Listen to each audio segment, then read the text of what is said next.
अस्सलाम वालेकुम dear viewers, welcome back to another video. I hope कि आप सब खैरियत से होंगे। हम भी अल्हम्दुलिल्लाह ठीक ठाक हैं। और यहाँ पर मैं कुछ शॉपिंग करके आई हूँ जो कि मुझे किचन की चीज़ें चाहिए थी। और सबसे पहले ना मैं आपको यही दिखा देती हूँ, उसके बाद दावत की तैयारी स्टार्ट करते हैं। दावत की तैयारी करनी थी मैंने और रमज़ानुल मुबारक के मुताबिक भी मुझे कुछ चीज़ें जो हैं वो किचन की चाहिए थी। तो वो शॉपिंग करके आई हूँ मैं हल्की-फुल्की सी। ये रोटियों के लिए चाहिए था मुझे, ये मैंने एक ले लिया है। और इसके अलावा भी मैं आपको दिखाती हूँ चीज़ें, बस ज़रूरत की ही थी, कुछ एक्स्ट्रा चीज़ें नहीं हैं ये। यहाँ पर ये कुछ गोल्डन ग्लासेस हैं जो कि मुझे बहुत ज़्यादा पसंद आए थे और ये एक्रेलिक के हैं।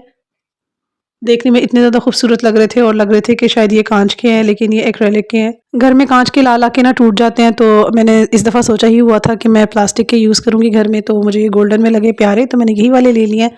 और इफ्तार टेबल पर भी पड़े, ये बहुत खूबसूरत लगेंगे। इसके अलावा मुझे एक मोल्ड चाहिए था टी केक बनाने के लिए, वो ले लिया है। कुछ किचन के टॉवल्स जो थे वो सारे ही तकरीबन ख़त्म हो चुके हुए थे, तो वो मैंने ले लिए हैं। ये बहुत ज़्यादा काम आ जाते हैं मेरे। मैंने ना इकट्ठे टॉवल्स लेकर रखे हुए थे तकरीबन कोई 2 साल पहले के, तो वो अब जो है ना बिल्कुल ही ख़त्म हो गए थे। इसके अलावा ये आ गया है किचन के लिए एप्रन। फिर ये जग है जो कि इफ्तार में हमारे बहुत काम आता है, शरबत वगैरह और जूसेस वगैरह बनाने के लिए। इससे पहले मैं ऑलरेडी 2 शीशे के जग तोड़ चुकी हूँ। फिर ये मुझे अच्छा लग रहा था और इसमें वो भी है क्वालिटी जो गरम को गरम और ठंडे को ठंडा रखती है, तो मुझे ये वाला अच्छा लगा, मैंने ये वाला ले लिया। और वीडियो में ये देखने में थोड़ा-सा छोटा लग रहा है, लेकिन इसके ऊपर लिखा हुआ है कि इसमें 1.75 लीटर्स आ जाता है, यानी कि तकरीबन पौने 2 लीटर के करीब इसमें आ जाता है। फिर ये ग्लास का सेट मेरे पास ऑलरेडी ऐसा ही था, तो 1-2 उसमें से पीसेस टूट गए थे, इसलिए मैंने सेम वही ले लिए हैं ताकि वो मिक्स एंड मैच हो जाए। अगर मैं डिफरेंट लेती तो फिर वो 2-3 जो मेरे पास पड़े हुए हैं वो कुछ और लग रहे होते और ये कुछ और लग रहे होते, तो मैंने इसीलिए एक जैसे ले लिए हैं। इसके अलावा कैंडल्स मुझे बहुत पसंद हैं और स्पेशली रमज़ानुल मुबारक में कैंडल्स लगाना मुझे बहुत अच्छा लगता है टेबल पर। तो बस ये इतनी सी थी मेरी शॉपिंग और अब हम बढ़ते हैं दावत की तैयारी की तरफ। पहले मैं आपको वो दिखा देती हूँ जो मैंने 1 दिन पहले तैयार कर लिया था। कुछ चीज़ें होती हैं जो 1 दिन पहले ही तैयार करनी होती हैं, जैसे कि मटन के पाए बनाए थे मैंने, उसकी रेसिपी मैं इसमें नहीं दूँगी, वो मैं नेक्स्ट किसी और वीडियो में दे दूँगी। लेकिन यहाँ पर मैं तैयारी कर रही हूँ गजरेला बनाने की। और ज़ाहिर है दिन के टाइम आपको ये काम कर लेने चाहिए और रात के टाइम क्योंकि मुझे पाए भी बनाने थे, तो चूल्हा उसके लिए भी खाली होना ज़रूरी है। तो इसलिए मैंने ना 1 दिन पहले 1 दिन के टाइम से काम स्टार्ट कर दिया था ताकि डिज़र्ट बन जाए और मेहमानों के आने तक अच्छी चिल भी हो जाए। गजरेले के इंग्रेडिएंट्स में है इलायची का पाउडर, केवड़ा एसेंस और कुछ बादाम मैंने भिगो कर रखे हुए हैं। आधा किलो चावल है और जो गाजरें हैं ये तकरीबन 3 किलो है। आई 3.5 थी, लेकिन बाकी भी जब गाजरें देख लेते हैं तो उठा के खाना शुरू कर देते हैं। तो ये 3 किलो के करीब है और दूध जो है मैं वो इस्तेमाल कर रही हूँ तकरीबन 10 लीटर। तकरीबन नहीं, पूरा ही 10 लीटर। इसके अलावा जो चीनी जाती है इसमें वो आपके टेस्ट के अकॉर्डिंग ही जाती है। किसी को कम मीठा पसंद होता है और किसी को ज़्यादा। और जब आप इस तरह के डिज़र्ट बना रहे होते हैं तो वो अच्छा मीठा ही अच्छा लगता है, फीका अच्छा नहीं लगता। तो चीनी जो है वो मैं अपने अंदाज़े के मुताबिक डालूँगी। अभी तो इस वाले बॉक्स में रिफ़िल होने वाली है। चीनी कितनी होनी चाहिए इसका अंदाज़ा भी मैं आपको आगे चलकर बताती हूँ। माशाल्लाह दूध जो है वो बॉयल हो चुका है। मेरे पास मैक्सिमम जितना बड़ा वाला पतीला था मैंने उसमें निकाला ताकि ये खुला-डुला बन सके। दूध को बहुत ज़्यादा पकाना नहीं है। यहाँ पर दूध एक मर्तबा बॉयल हुआ है तो सबसे पहले मैंने इसमें ऐड कर दिया इलायची पाउडर। ये इलायची पाउडर जो है ना तकरीबन 8-10 इलायचियों का मैंने हाथ से कूट लिया था। और भीगे हुए चावल है तकरीबन 1 घंटा मैंने भिगो दिए थे। आधा किलो चावल है, ये इसके अंदर ऐड कर देंगे, पानी इसका शामिल नहीं करेंगे। इसके अलावा जितनी भी गाजरें क्रश करके हमने रखी हुई थी वो मैंने इसके अंदर डाल दी हैं और इसको जो है ना हमने चम्मच चलाना है 2-3 मरतबा और हाई फ्लेम पे इसको बॉयल आने देना है 1 मरतबा। और जैसे ही इसे बॉयल आ जाएगा ना उसके बाद हमने इसको लिड से ढाँप कर पकने देना है स्लो फ्लेम के ऊपर। और आगे चल के मैं आपको वो भी दिखाती हूँ कि इसको किस तरह के बॉइलिंग पॉइंट पर होना चाहिए। इसके अलावा बादाम को मैंने पानी में सोक करके रखा हुआ है। अगर गर्म उबले हुए पानी में सोक करें तो 5-10 मिनट के बाद ही इसके छिलके आराम से उतर जाते हैं। लेकिन अभी गजेला पकने में टाइम था तो मैंने इसे नॉर्मल वाटर के अंदर ही सोक करके रखा हुआ है। और साथ ही कुछ बादाम क्रश करके भी रखे हुए हैं ताकि वो गार्निशिंग के काम आ जाएँ। इसके अलावा चांदी का वर्क भी मैंने मंगवा कर रखा था और उसको मैं मंगवा कर सँभाल कर खुद ही भूल गई कि मैंने वो कहाँ सँभाला हुआ है और मुझे बिल्कुल भी नहीं मिल रहा कि मैंने वो कहाँ रखा है। देखते हैं, अगर पकने तक मिल गया तो ठीक है, वो भी लगा देंगे, नहीं तो फिर खाली बादामों से काम चलाएँगे। यहाँ पर मैं आपको ये दिखा रही हूँ कि आपने इसकी कितनी फ्लेम रखनी है। इसका बॉइलिंग जो पॉइंट है ना वो इस तरह का होना चाहिए कि ये हल्की फ्लेम पे इस तरह उबलता रहे और ये 4-5 घंटे इसी तरह पकता रहता है। बाज़ औक़ात 3 घंटे में भी गाजरें गल जाती हैं। लेकिन मुझे ऐसे ही अच्छा लगता है कि गाजरें जो हैं वो बहुत अच्छे तरीके से मिक्स हुई हुई हों।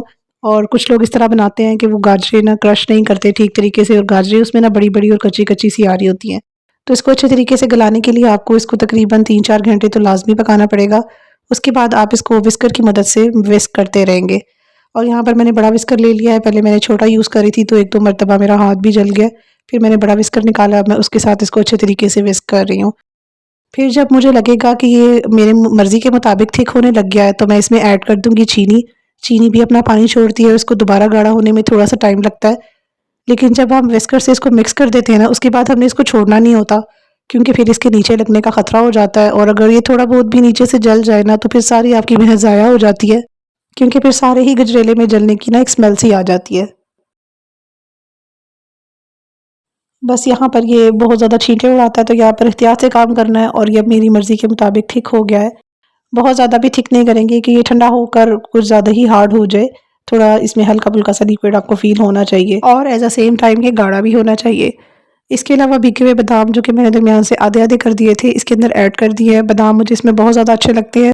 मेरा दिल करता है कि हर चम्मच में बादाम आए। यहाँ पर मिक्स करने के बाद मैंने इसकी फ्लेम ऑफ कर दी है और अब बारी आती है इसके अंदर केवड़ा एसेंस डालने की। सिर्फ 2 ड्रॉप डाल रहे हैं, मेरे से हल्के से 3-4 ही डल गए थे। खैर मुझे अच्छा लगता है इसका फ्लेवर, तो इतना कोई अजीब नहीं लग रहा था, लेकिन बहरहाल इसमें सिर्फ 2 ड्रॉप ही जाते हैं।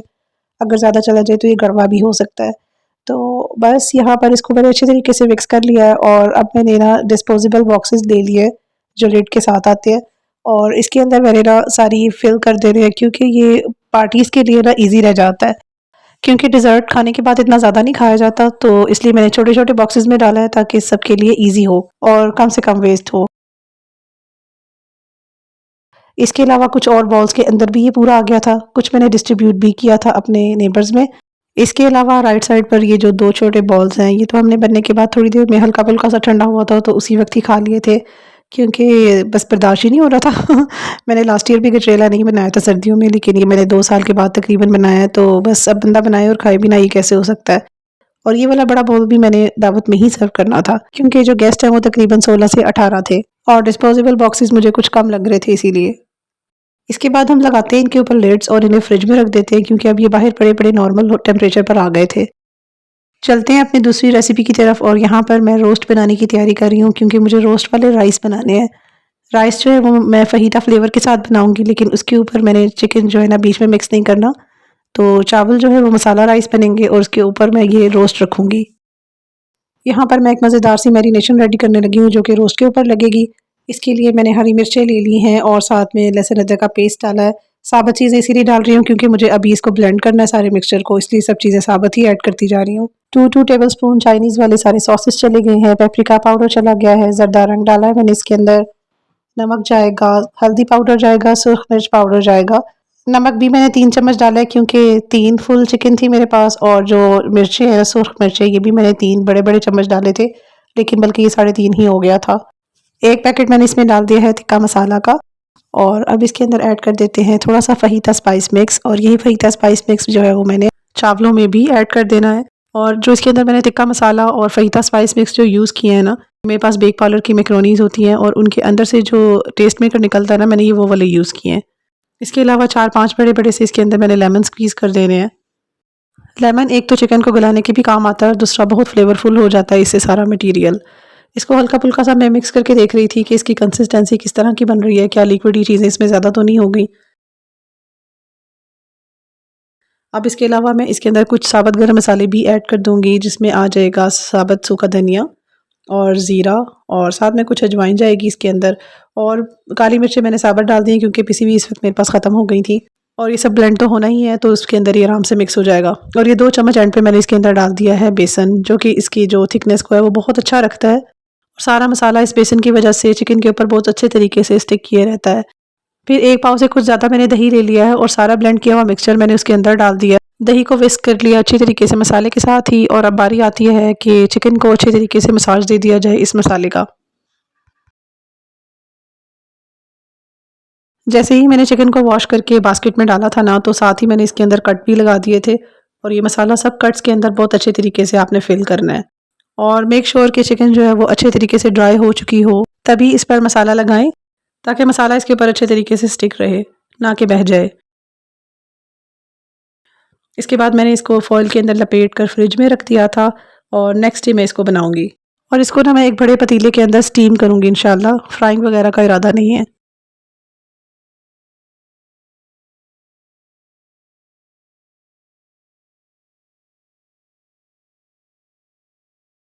फिर जनाब आ गया था दावत का दिन और ये नेक्स्ट डे की वीडियो है। यहाँ पर मैंने कबाब मसाला बनाने की तैयारी शुरू कर दी थी। प्याज को मैंने सिंपली फ्राई किया है सरसों के ऑयल में और इसके अंदर लहसुन अदरक का पेस्ट डाला है और इसे टमाटोज़ के साथ ब्लेंड कर दिया है, जिस तरह मैं नॉर्मल रूटीन में खाना बनाती हूँ। फिर इसके अंदर ऐड कर दिया है नमक, मिर्च और हल्दी अपने टेस्ट के अकॉर्डिंग, और साथ में इसके अंदर मैंने ऐड कर दिया है साबुत गरम मसाला जो सारे चारों पाँचों मिक्स होते हैं वो वाले, और इसके अंदर ऐड कर दिया ज़ीरा। बस इन्हीं इंग्रेडिएंट्स के साथ मैं इसको पकाऊंगी। और यहाँ पर सिर्फ 2 चम्मच मैंने ऐड कर दिया है कौरमा मसाला, ताकि एक अच्छी सी खुशबू आ जाए और दावत जैसी लुक भी आ जाए। मैं पहली मरतबा सरसों के ऑयल में खाना बना रही हूँ, क्योंकि जो मेरे बड़े भाई हैं ना वो फुल डाइटिंग करते हैं माशाल्लाह, और काफ़ी महीनों से उन्होंने अपना अच्छा खासा वेट लॉस कर लिया है। तो वो हर तरह के कुकिंग ऑयल्स जो हैं वो छोड़ चुके हुए हैं, जैसे कि रिफाइंड आते हैं, तो वो काफ़ी देर से ना सरसों ऑयल पे स्विच कर चुके हुए हैं। तो हमें ना उनकी भी ज़रूरियात का साथ ख्याल रखना पड़ता है। तो एक तो वो जल्दी खाना खा लेते हैं 5 बजे के करीब ही, और दूसरा उन्होंने सरसों ऑयल में पका हुआ खाना खाना होता है। अपना रात का खाना वो शाम को 5 बजे ही खा लेते हैं और उसके बाद वो कुछ भी नहीं खाते। इस कबाब की रेसिपी मैं आपको ऑलरेडी रमज़ान प्रिपरेशंस वाली वीडियो में दे चुकी हूँ, आपको आई बटन में लिंक दूंगी, वहाँ से देख लीजिएगा, बहुत ही यमी बने थे। इसके बाद मैंने इसमें पानी ऐड कर दिया है, इतना ही जितने में ये सब गल जाएं। इसको फिर डाम कर बनाऊंगी, जब ये भुनाई पर आ जाएगा तो इसको भून लेंगे और अपनी मर्ज़ी के इसके अंदर पानी ऐड करूँगी, और जितनी मैंने ग्रेवी रख ली होगी उतनी ग्रेवी रख लूँगी। यहाँ पर मैं धनिया पुदीने की चटनी बनाकर इसको रैप कर चुकी हूँ, और ये ग्रीन चटनी वही है जो मैंने रमज़ान प्रिपरेशंस के लिए भी रेडी करके रखी है। और ये वाला मसाला वो है जो मैंने रोस्ट को लगाया था, और बाकी का थोड़ा सा बच भी गया था, तो ये मैंने चावलों में डालना है, क्योंकि चावलों का फ्लेवर भी वैसा ही आना चाहिए जैसा कि रोस्ट का होगा। ग्रीन सैलड बनाने के लिए सारी सब्जियां वॉश करके मैंने रख दी हैं। मैंने इस मरतबा कोशिश की है कि कम से कम डिशेस रखी जाएं। मेन कोर्स में मेरी सिर्फ 3 ही चीज़ें हैं, जैसे कि पुलाव बनेगा और कबाब मसाला बनेगा और साथ में पाए बनेंगे। तो ये एक हैवी वाली सारी डिशेस हैं, इसलिए मैंने खाना कम बनाया ताकि लोग इसी चीज़ों को इंजॉय कर सकें। क्योंकि बहुत ज़्यादा डिशेस भी अगर आप बना लें, जैसे कि 7, 8, 9, 10 डिशेस भी आप बना लें, तो सब ने खाना ही कितना होता है। अगर सब थोड़ा थोड़ा भी उसके अंदर से चेक करेंगे तो इतनी ज़्यादा डिशेस एक टाइम पे खाई जाती भी नहीं है। इसलिए मैंने सोचा कि अच्छी चीज़ें रखें और कम चीज़ें रखें, तो वो सब चीज़ें जो है ना आराम से खाई भी जाएंगी। यहाँ पर मैंने पतीले में नीचे पानी डालकर स्टीमर रख दिया उसमें, ताकि मैं सारे रोस्ट इसमें रेडी कर सकूँ। और रोस्ट को भी निकाल कर मैंने बाहर रख दिया है थोड़ी देर, ताकि ये थोड़ा सा नॉर्मल टेम्परेचर पर आए, क्योंकि बहुत ज़्यादा ठंडा था, रात भर फ्रिज में पड़ा रहा है। मेन कोर्स में तो मैंने आपको बता दिया है कि सिर्फ 3 ही आइटम्स थी। इसके अलावा स्टार्टर में मैं बनाने लगी हूँ रशियन सैलेड, जो कि बहुत ज़्यादा अच्छी लगती है, और जो सऊदी अरेबिया से मेरे भाई आए हैं उनकी फरमाइश पर ये बन रही है। तो सैलड्स में ये 2 तरह की सैलेड आ जाएंगी, एक ग्रीन सैलेड आ जाएगी, एक रशियन सैलेड आ जाएगी, और मीठे में हमारा गजरेला आ गया। आप देखिए सारे ही काम बहुत मेहनत वाले हैं, चाहे कम डिशेज़ हैं लेकिन माशाल्लाह बहुत मेहनत वाली सब चीज़ें हैं। रशियन सैलेड में सारी वेजिटेबल्स जो है ना वो मैंने दोपहर को ही कट कर ली थी। अब आता है टाइम इनका मिक्सिंग का, क्योंकि मैंने सोचा था मैं तभी मिक्स करूँगी जब गेस्ट आने वाले होंगे। ग्रीन सैलेड भी फ्रेश बनेगी और ये भी फ्रेश उसी वक्त ही बनेगी, क्योंकि अगर सब्जियां पड़ी रह जाए ना तो इनका एक पानी सा निकल आता है, जो कि बाद में ना इनको एक फ्रेश लुक नहीं देता। फिर एक बड़ा बर्तन ले लिया है मैंने, और इसके अंदर मैंने हाफ kg वाला सारा पैकेट डाल देना है मेयोनीज़ का, और एक पूरा पैकेट इसके अंदर चला जाएगा फ्रेश क्रीम का। मसाले इसके अंदर बहुत ही थोड़े से जाते हैं। नमक, क्रश चिली मैंने फर्स्ट टाइम डाली है, क्योंकि मुझे हल्का फुल्का सा स्पाइस भी इसमें चाहिए था। ये स्वीट एंड सावरी ही अच्छी लगती है। तो नमक, क्रश चिली, काली मिर्च पाउडर और चीनी इसके अंदर मैंने ऐड कर देनी है। चीनी बहुत ज़्यादा इसमें नहीं जाती, आप अपने टेस्ट के अकॉर्डिंग उसको एडजस्ट कर सकते हैं। फिर इस सारे मटेरियल को ना हमने अच्छे तरीके से मिक्स कर देना है, और चीनी को भी अच्छे तरीके से मिक्स करना है। हो सके तो चीनी पाउडर फॉर्म में यूज़ कर लें, वरना ये वाली भी चलेगी ग्रैनुल्ड। और सारी सब्जियां मैंने इसमें ऐड कर देनी है। गाजर है, खीरा है, बंद गोभी है, आलू और मटर डालती हैं इसके अंदर, बॉईल किए हुए थे पहले से। फिर इसके अंदर मैंने ऐड कर देने हैं रेड किडनी बीन्स, जो कि मैं कैन वाली यूज़ कर रही हूँ। इनका पानी मैंने सारा गिरा दिया था और उसको वॉश करके रख दिया था साइड पर। फिर इसके बाद मैंने इसमें ऐड कर दिया था। अब इसमें और चीज़ें भी डलनी है, लेकिन मैं मिक्स करके चेक कर रही थी कि इसमें मेयोनीज़ जो है वो कम ज़्यादा तो नहीं है और ज़रूरत तो नहीं है इसमें ऐड करने की। इसके बाद आप इसमें रेजिन्स ऐड कर सकते हैं। मेरे पास किशमिश पड़ी थी, मैंने वो डाल दी है। एप्पल्स मैंने डाइस शेप में कट करके डाल दिए हैं। काली मिर्च पाउडर ख़त्म हुआ था, वो आया ही अभी है, इसलिए मैं इन पर डाल रही हूँ। इसके बाद जनाब आली अपने रमदान प्लेटर्स जो है ना वो निकाल लिए मैंने बाहर, और ये वक्त से पहले ही यूज़ हो गए हैं, कोई बात नहीं। सजने तो टेबल पर ही है ना, तो वो किसी भी दिन सज जाएं तो माशाल्लाह टेबल तो प्यारी लगती है। इसके अलावा जी इसकी गार्निशिंग का टाइम आ गया है, और गार्निश में भी मैंने ऊपर इसके ऊपर मेवे डाले थे। मेवे इसमें बहुत अच्छे लगते हैं, और कुछ मेरे पास किडनी बीन्स भी मैंने साइड पर रखे थे गार्निश करने के लिए, क्योंकि ऐसे जब मेयोनीज़ में मिक्स हो जाती है तो कुछ ठीक से नज़र ही नहीं आता कि इसमें क्या क्या चीज़ें शामिल हैं, तो थोड़ा ऊपर से फिर ऐड कर देना चाहिए। कुछ खजूरें मैंने डाल दी हैं इसके ऊपर। तो बस ये मेरी डेकोरेशन हो गई है कंप्लीट। जब मैंने एक दिन पहले कुछ चीज़ें रेडी करके रखी थी ना, तो टेबल भी मैंने रात को सेट करके रख ली थी, तो उसके भी मैं आपको थोड़े से क्लिप्स दिखा देती हूँ कि यहाँ पर मून और स्टार्स वाली लाइट है, ये मैं कहीं लगाने की कोशिश कर रही थी। तो फ़िलहाल तो मेरे से एडजस्ट नहीं हुई, तो मैंने टेबल पे इसी तरह ही रख दी हैं। तो माशाल्लाह वैसे तो ये देखने में बहुत ज़्यादा प्यारी लग रही हैं। तो ये जो टेबल सेटिंग का आइडिया है ना, ये रमज़ानुल मुबारक में भी काम आ सकता है। और रमज़ानुल मुबारक में दिन भी तो बस 2 ही रह गए हैं, कल सैटरडे और परसों संडे हो जाएगा, तो बस मंडे को इंशाल्लाह रोज़ा होगा। तो यहाँ पर ना प्लेटर्स मैंने सेट कर दिए हैं और प्लेटर्स के नीचे जो आपको बॉक्सेस नज़र आ रहे हैं ना, ये मेरे पास कुछ बॉक्सेस पड़े हुए थे क्रॉकरी से ही रिलेटेड, जिसमें से क्रॉकरी जो है वो मैंने यूज़ कर ली थी और बॉक्स जो है ना काफ़ी हार्ड वाले बॉक्स थे, तो इसलिए मैंने इनको संभाल कर रखा हुआ था। मेरे ज़हन में यही आइडिया था कि कुछ जो है ना वो प्लेटर्स ऊंचाई पर पड़े हों, कुछ नीचे पड़े हों, तो टेबल पर काफ़ी सारी जगह बन जाती है। तो मैंने खूबसूरत से रैपर में इनको रैप किया है और ताकि बॉक्स नज़र भी ना आए। इसके अलावा आप इसके ऊपर कोई कपड़ा भी चढ़ा सकते हैं, कोई रुमाल भी रख सकते हैं, अच्छा सा खूबसूरत सा फैंसी सा, तो उससे ये बॉक्सेस कवर हो जाएंगे और नीचे नज़र नहीं आएगा कि क्या पड़ा हुआ है। तो बहरहाल जी, ग्लासेस भी मैंने लगा दिए हैं और पीछे मेरे कैंडल होल्डर भी पड़े हुए हैं जो कि रमदान से रिलेटेड बहुत प्यारे लगते हैं और ग्लास भी माशाल्लाह बहुत प्यारे लग रहे हैं।